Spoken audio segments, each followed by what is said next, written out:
Então, queridos, hoje eu vou trazer uma palavra em cima de Salmos 19. Vou fazer a leitura desse salmo para a gente compartilhar. Diz assim: os céus manifestam a glória de Deus e o firmamento anuncia a obra das suas mãos. Um dia faz declaração a outro dia, e uma noite mostra sabedoria a outra noite. Sem linguagem, sem fala, ouvem-se as suas vozes em toda a extensão da terra e as suas palavras até ao fim do mundo. Neles pôs uma tenda para o sol, que é qual noivo que sai do seu tálamo e se alegra como um herói a correr o seu caminho. A sua saída é desde uma extremidade dos céus e o seu curso até a outra extremidade deles, e nada se furta ao seu calor. A lei do Senhor é perfeita e refrigera a alma. O testemunho do Senhor é fiel e dá sabedoria aos simples. Os preceitos do Senhor são retos e alegram o coração. O mandamento do Senhor é puro e alumia os olhos. O temor do Senhor é limpo e permanece eternamente. Os juízos do Senhor são verdadeiros e justos juntamente. Mais desejáveis são do que o ouro, sim, do que muito ouro fino, e mais doces do que o mel e o licor dos favos. Também por eles é admoestado teu servo, e em os guardar a grande recompensa. Quem pode entender os próprios erros? Expurga-me tudo os que me são ocultos. Também da soberba guarda o teu servo, para que se não assenhoreie de mim. Então serei sincero e ficarei limpo de grande transgressão. Sejam agradáveis as palavras da minha boca e a meditação do meu coração perante a tua face, Senhor, rocha minha e libertador meu. É muito bonito este salmo, né? É um salmo de adoração que fala, né, da natureza. O Senhor criou os céus e a terra. Aquele que criou toda a natureza, tudo que existe, deixou as marcas dele na sua criação. E o salmista ele começa dizendo que os céus, eles manifestam, eles proclamam a glória de Deus. Quando você tem a oportunidade de estar no interior ou numa cidade na montanha, 800 metros, 1.000 metros, 2.000 metros, uma noite de inverno, por exemplo, daquelas noites frias, mas sem nuvem, você vê aquele mar de estrelas, aquele chão da Via Láctea, a imensidão das estrelas, das galáxias. Tudo isso proclama, manifesta, revela a grandeza, a glória de Deus.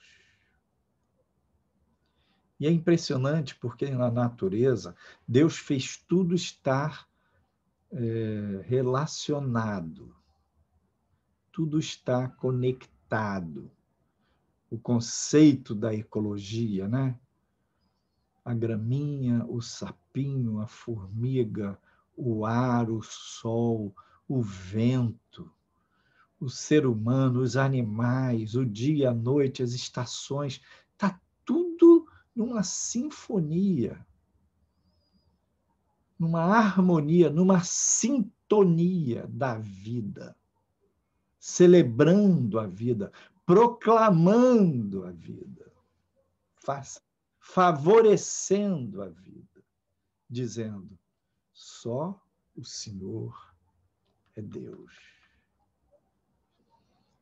Uma vez uma paciente minha, uma filha de 6 anos, perguntou para ela: ô mãe, como é que você sabe assim que Deus é Deus?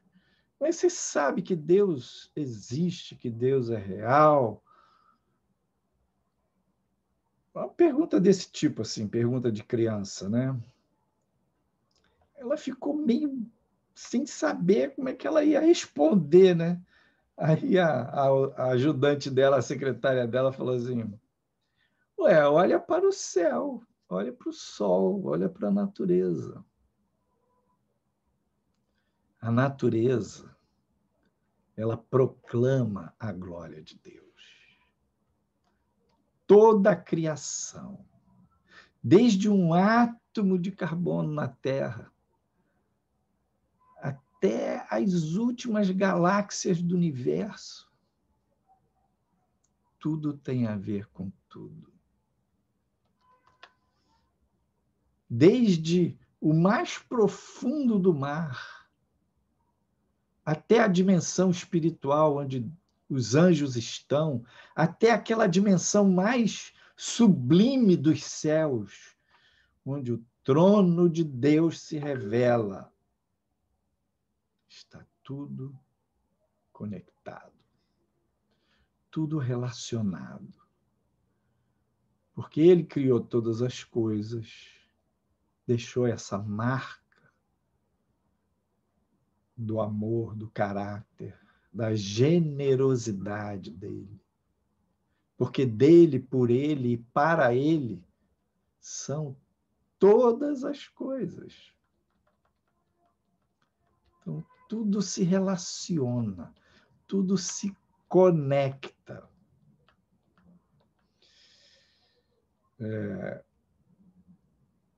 Tem uma lei da física, a física clássica, são 3 leis da termodinâmica.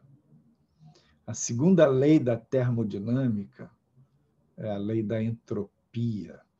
Eu não vou explicar isso, também não entendo muito, não. Mas essa lei é uma lei que ela se verifica em toda a natureza, até no universo, até nos fenômenos, nas galáxias, nas nebulosas mais distantes. Em todo o universo, essa lei funciona da mesma maneira.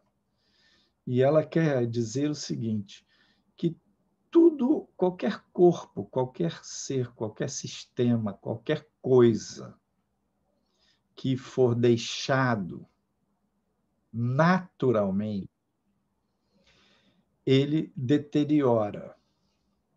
E que tudo no universo está indo da situação de alta complexidade para baixa complexidade.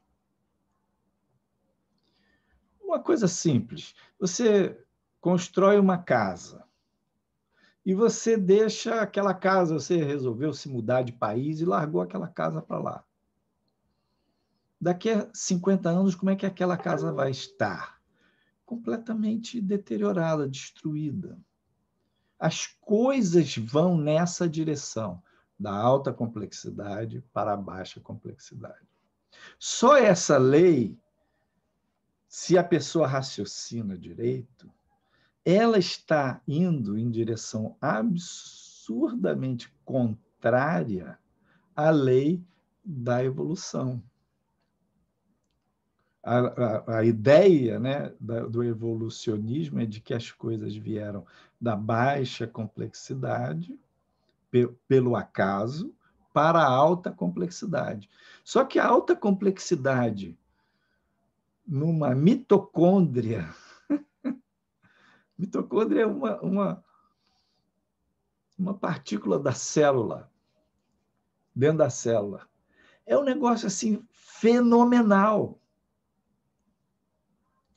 E uma coisa muito interessante, por exemplo, que os cientistas descobriram, que é verdade científica consolidada, mas não é muito divulgado, é que o DNA da mitocôndria humana, então todas as células têm vários, vamos dizer, estruturas internas, né? Uma delas é a mitocôndria. Em todas as células, em todas as mitocôndrias dos seres humanos, tem um DNA que transmite, né?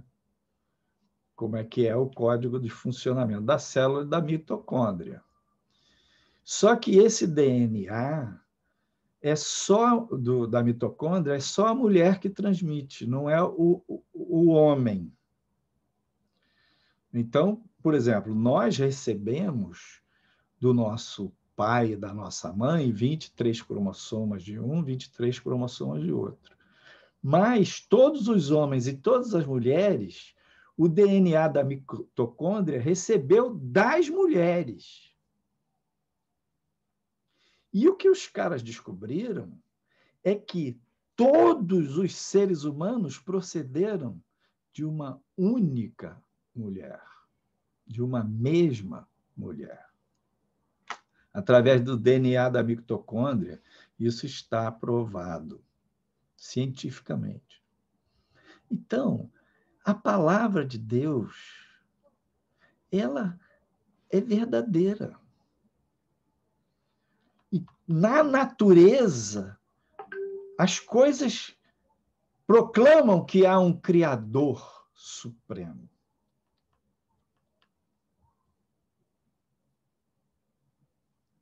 Um dia mostra sabedoria, outro dia, uma noite revela beleza, inteligência, harmonia. E tem uma linguagem que se espalha por toda a terra, que fala alto e bom som. Só o Senhor é Deus. Então, esse salmo, ele é muito bonito, porque ele vem falando dessa verdade da natureza, dessas verdades de Deus reveladas na natureza. E, de repente, ele passa da natureza para a lei do Senhor. No verso 7 ele diz: a lei do Senhor é perfeita e refrigera a alma. O testemunho do Senhor é fiel e dá sabedoria aos simples. Os preceitos do Senhor são retos e alegram o coração. O mandamento do Senhor é puro e ilumina os olhos. O temor do Senhor é limpo, é cristalino e permanece eternamente. Os juízos do Senhor são justos e verdadeiros. Então, o salmista começa falando da natureza, da criação, que a criação e a natureza revelam o Criador. E ele passa a falar da lei do Senhor, da palavra do Senhor, dos preceitos de Deus, dos mandamentos de Deus. E fala como isso influencia a gente, como isso revela a pessoa de Deus, como os juízos do Senhor são justos e verdadeiros, como o temor do Senhor nos guia, como quando a gente observa a natureza, a gente aprende, quando a gente observa a palavra de Deus, a gente aprende, a gente é guiado pelo Eterno.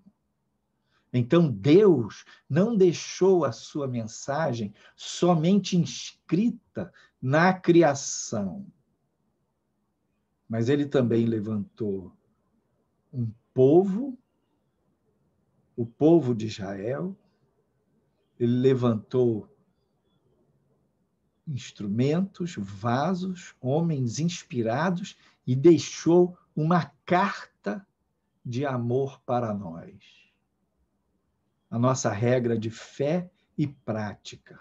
A Bíblia é a palavra de Deus. Ele nos deixou esse testemunho para a gente aprender com ele. Então, quando a gente olha para a natureza e contempla toda a criação, a gente louva, a gente agradece. E quando a gente lê a palavra, a gente louva e agradece porque a gente sabe que só o Senhor é Deus. Essa linguagem da lei do Senhor vai nos dando valores, vai nos dando sentido, vai nos dando direção. E a vida cristã, ela se organiza a partir do nosso conhecimento pessoal com Deus, do nosso relacionamento com o Criador, na pessoa de Jesus Cristo, Filho de Deus. Mas a gente amadurece, a gente cresce na fé pelo ouvir e ouvir a palavra. Ouvir a palavra de Deus que vem até nós através da leitura da Bíblia, através da pregação, de um testemunho. Quando você ouve o dito de Deus, o falar de Deus, a sua fé é edificada. E no Salmo 19 diz que os preceitos de Deus, a palavra de Deus, ela é mais preciosa do que ouro, do que muito ouro fino, do que muito ouro purificado. É mais doce do que o mel e o licor dos favos. No Salmo 119, o salmista diz: a toda perfeição vi limite, mas o teu mandamento é amplíssimo. Salmo 119, 97 diz: ó, quanto amo a tua lei, é a minha meditação em todo dia. Salmo 1 diz: e medita na lei do Senhor de dia e de noite. Salmo 119, 11 diz: escondi a tua palavra no meu coração para eu não pecar contra ti. Então, nós amamos a lei de Deus, nós amamos a palavra de Deus, os preceitos, os testemunhos, os mandamentos do Senhor. Nós aprendemos o temor de Deus quando lemos a sua palavra. E essa mensagem hoje, o título é Natureza, Lei, Revelação. E toda a natureza, e tudo que está na palavra, na lei, nas profecias, na Bíblia, aponta para uma revelação. Essa revelação se deu na pessoa de Jesus, onde o caráter de Deus, o coração de Deus, a pessoa de Deus se revelou para o homem. Diz no Evangelho de João: no princípio era o Verbo, e o Verbo era Deus. Todas as coisas foram feitas por ele. Sem ele, nada do que foi feito se fez. O Verbo era no princípio, o Verbo foi agente da criação, fez todas as coisas. O Verbo é Deus, era Deus. E nesse mesmo capítulo 1 de João diz: e o Verbo se fez carne e habitou entre nós. Deus se humanizou na pessoa do seu Filho, Jesus de Nazaré. Então, Jesus é a própria manifestação de Deus em forma humana. É Deus se revelando por amor a nós. E diz João, também no Evangelho dele, no capítulo 1, e vimos a glória do unigênito do Pai, cheio de graça e de verdade. Então, Deus se revela na natureza. Deus se revela na criação. Deus se revela na sua palavra, nas profecias, nos salmos, nos mandamentos, na lei, na história do povo de Israel. E Deus se revelou na pessoa de Jesus Cristo, nos evangelhos, no amor, na misericórdia, na cura, no Sermão do Monte, numa ampliação dos mandamentos de Deus, numa revelação total, radical, absoluta da pessoa dele. Depois de Cristo, a humanidade mudou. Antes de Cristo era de um jeito, depois de Cristo era de outro jeito. Então, Cristo é a própria expressão de Deus. E aí, a morte e a ressurreição dele divide as eras. A morte e a ressurreição dele trouxe perdão, vida eterna, salvação para o homem, venceu o mal. Ele ressuscitou e disse: todo aquele que nele crê ressuscitará. A lei do Senhor é perfeita e Cristo veio para revelar o Pai, o amor do Pai e nos chamar para sermos filhos de Deus.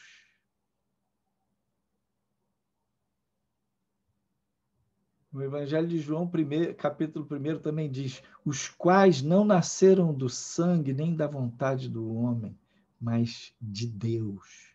Mas a todos quantos o receberam, foram feitos filhos de Deus. Então, nós fomos chamados a sermos discípulos de Cristo, aqueles que o seguem, aqueles que aprendem com ele. E como discípulos, pensa, a gente precisa desses dois parâmetros. A lei, a palavra de Deus, os testemunhos do Senhor, a religião e a graça, a presença de Cristo revelada no Espírito Santo, a fé, a espiritualidade, o consolo, o conforto. A gente precisa caminhar neste caminho estreito com essas duas pernas, a perna da lei e a perna da graça. A gente precisa caminhar nesse caminho estreito com esses dois parâmetros, esses dois limites, o limite da lei e o limite da graça. Na nossa vida cristã, qual é o papel da lei? Qual é o papel dos mandamentos? Qual é o papel da palavra escrita? É dizer para você o que é pecado, dizer para você que mentir é pecado, que roubar é pecado, que o adultério é pecado. É dizer para você o que está certo e o que está errado. Este é o papel da lei. Mostrar para nós os valores de Deus, a escala de valores de Deus. A lei, a palavra, o que está escrito, funciona para você, para nós, como um espelho. Revela quem nós somos. Então, os mandamentos, eles são muito importantes. A gente precisa amá-los, meditar neles, comer, ler a palavra, estudar dia e noite, decorar. A gente precisa conhecer a doutrina, a sã doutrina, que ensina a gente como entender a palavra de Deus. No estudo bíblico, você tem essa oportunidade. Porém, embora a lei seja tão valiosa, tão importante, a gente ame a palavra de Deus e a gente estuda ela diariamente, ela não tem o poder de transformar a gente. A lei, a palavra, até a religião. Inclua aqui nessa coluna da lei, da palavra, da religião, a oração, o jejum, a ida aos cultos. Tudo isso faz parte dessa coluna importantíssima. Mas nada disso aqui transforma você. Nada, o quanto você ora não muda você. O quanto você lê a Bíblia não muda a sua natureza. Porém, a lei, funcionando como espelho, mostra para você os seus pecados, as suas misérias, os seus erros todos os dias. E você ora todos os dias, e você busca Deus todos os dias, e você fala: Deus, eu não aguento mais pensar mal dos outros. Eu não aguento mais ser essa pessoa irritada, agressiva, desejar o mal para as pessoas, me inclinar a espizinhar o outro. Todos os dias você lê a palavra e todos os dias você ora. E não é transformado por isso. Como assim, pastor? É porque a transformação vem da graça. A graça se revelou na pessoa de Jesus. A graça é a obra da cruz e da ressurreição. Mas sem a lei você não vive a graça. Porque a lei ela te leva a uma crise. Os mandamentos, funcionando como um espelho, mostram o seu rosto, mostram o seu caráter, mostram o seu coração, mostram e revelam o seu velho homem, expõem a sua nudez, as suas feiuras, os seus pecados. E isso, na sua busca com Deus, na disciplina, na vida de oração, na comunhão com a igreja, vai levar você a uma crise. E nessa crise, você buscando ao Senhor em oração, você vai encontrar a graça. Porque aqui, nesse lado da graça, está o Espírito Santo, que ilumina você. Está o Espírito Santo, que traz a palavra viva sobre você como uma espada cortante que vai até lá no fundo do seu ser, dividindo alma e espírito, juntas e medulas, rasgando, cortando, produzindo quebrantamento, arrependimento profundo. Então, nessa crise é que você é transformado. É que o Senhor entalha as marcas do caráter de Cristo na sua alma. É que o Senhor faz a sua alma desprender do velho homem, da carne, dos fundamentos da carne, e apegar-se aos fundamentos do Espírito. O processo de caminhada, de santificação, de maturidade, de crescimento espiritual é esse. A lei denuncia que você está na carne. A lei denuncia que você, no velho homem, não agrada a Deus. E a espada do Espírito, a palavra de Deus, que você leu a Bíblia, e o Espírito vivifica a Bíblia para você e mostra para você que o sangue de Jesus Cristo, Filho de Deus, purifica você de todo o pecado. Veja bem, todo o pecado. Isso é a graça. O Senhor Jesus lava você de todos os seus pecados hoje. Hoje.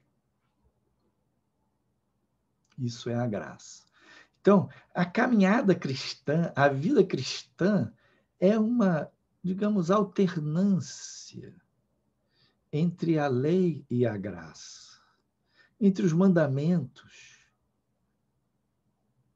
os preceitos, os testemunhos, os valores, o espelho, a luz da palavra de Deus e o quebrantamento, o arrependimento, o perdão, o apoiar-se no Espírito. Porque quando você aceitou a Cristo, você nasceu de novo, você vive em Espírito, mas vai aprendendo a andar em Espírito. Então, ora aqui, ora ali. Quando você, por exemplo, aprende, né? Se você não negar a si mesmo, se você não tomar a sua cruz, você não anda na caminhada cristã. Essa é uma ordenança do Senhor para os seus filhos, para os seus discípulos. Se alguém quer me seguir, negue-se a si mesmo, tome a sua cruz e siga-me. Mas quando você busca negar a si mesmo, por exemplo, para se dedicar à oração, porque a gente, veja, você não vai ter uma vida de oração profunda, com qualidade, se você não largar alguma coisa.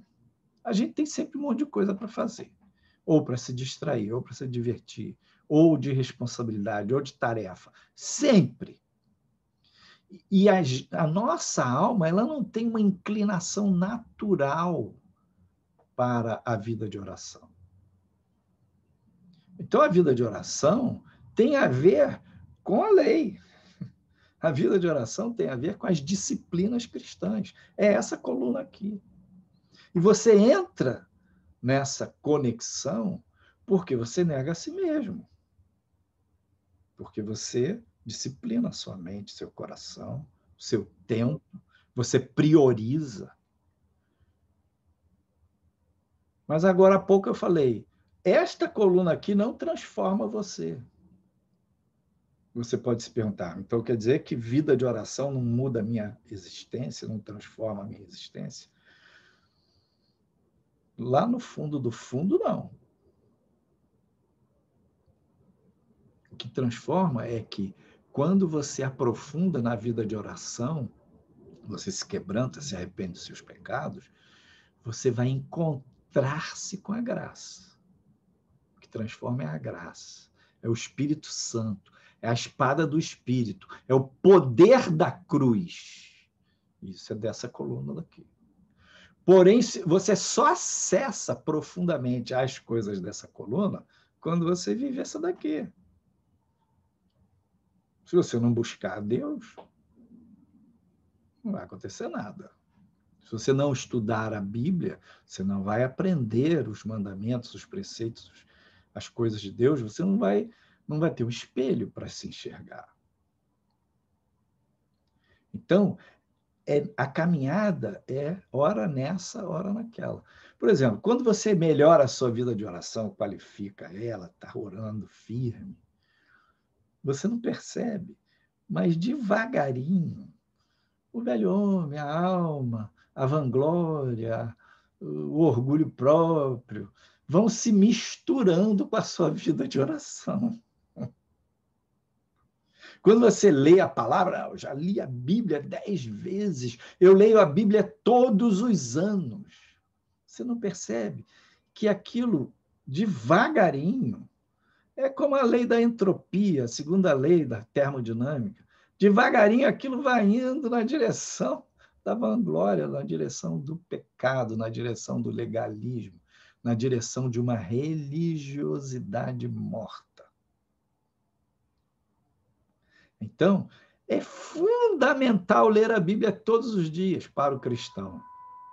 Fundamental. Mas não é isso que transforma a gente. É porque isso leva a gente à graça. E é fundamental viver a graça, crer, confiar, se apoiar, aprender a descansar em Cristo. Lembrar todos os dias que Ele é o seu Salvador. Não é você quem salva você. Ele é que lhe protege. Ele é quem lhe ajuda. Não é a sua disciplina. Então, quando a gente está cansado, a gente pode descansar no Senhor. Quando a gente descobre a graça, que a gente é filho, que a gente é amado, porque é amado. Porque Deus amou, porque Deus elegeu, porque Deus chamou, porque Cristo fez uma obra perfeita e completa. E você é amado. Isso é maravilhoso. Você descansa. Só que veja, por causa da nossa natureza, a graça não falha. A graça é perfeita. Mas na medida que eu interajo com as verdades da graça de Cristo, se eu não vigio, o descanso se transforma em acomodação. A acomodação se transforma em preguiça. Olha a segunda lei da termodinâmica de novo aí. A minha revelação da graça que me ajudou, que me confortou, que me trouxe bênção. Eu vou me deixando levar por um comodismo, por uma graça barata, e a religiosidade acaba me engolindo. Então, a dinâmica do relacionamento é essa. A gente vai lendo a palavra, estudando a palavra, buscando, se dedicando, confiando, crendo, crescendo na fé, descansando em Cristo, recebendo perdão. E a gente vai subindo o monte. E a gente vai nessa jornada maravilhosa. Nesse Salmo 19, quando o salmista está falando da natureza, ele diz que o sol, ele fala do circuito do sol, que o sol sai como um noivo do seu tálamo a percorrer o seu caminho. Ele tem um percurso ao longo do dia. Todos os dias esse percurso se repete. Varia um pouquinho do verão para o inverno, o ciclo, né? Desse percurso. Mas o salmista compara com um noivo. E naqueles tempos lá de Israel, o casamento se dava assim, no encontro do noivo com a noiva. A noiva ficava na casa dela. Já estava tudo combinado, a festa preparada e tal. E o noivo, ele ficava num lugar separado. E ele se arrumava e ele vinha com os amigos, né, dele, cantando, dançando em volta. E ele vinha fazendo aquela jornada. E se comparava muito essas festividades do trajeto do noivo, quando um herói também de guerra, as danças e as festividades, depois de uma vitória de guerra. Porque as pessoas cantavam, dançavam em volta, e aquele general, Davi, por exemplo, entrou na cidade, né, sendo aclamado a ponto de Saul ficar com inveja. Então, o noivo vinha e era aquela festança, e aí ele encontrava com a noiva.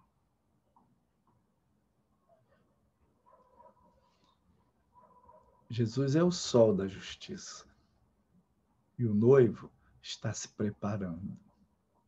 E quando você lê a palavra, quando você ora, quando você se disciplina, quando você descobre a graça, quando você cresce em comunhão, quando o Espírito de Deus fala com você e você obedece, você é noiva. Você está se preparando para encontrar com o seu amado. Você está se preparando para se encontrar com Cristo Salvador. E a noiva está se embelezando na graça, na unção, na provisão do Senhor. E a gente vai chegar na plenitude.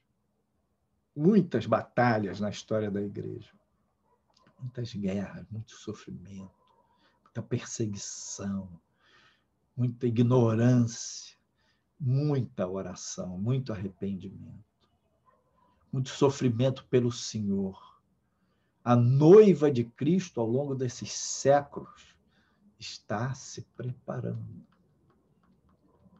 E a gente pode terminar essa mensagem hoje no Salmo 139, 23 e 24, onde o salmista diz: sonda-me, ó Deus, e conhece o meu coração.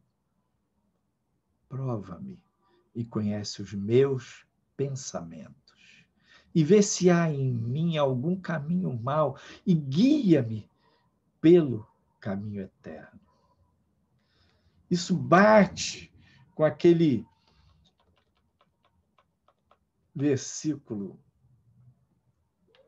aqui do Salmo 19, que diz que os mandamentos do Senhor nos admoestam. E quando a gente guarda os mandamentos de Deus, a gente tem uma recompensa.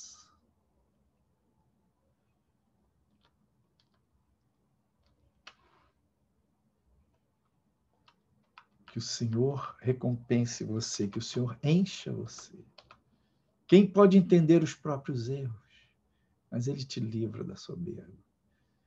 E Ele te limpa e prepara você como noiva. Deus te abençoe, a paz do Senhor. Amém. Continua gravando, pastor.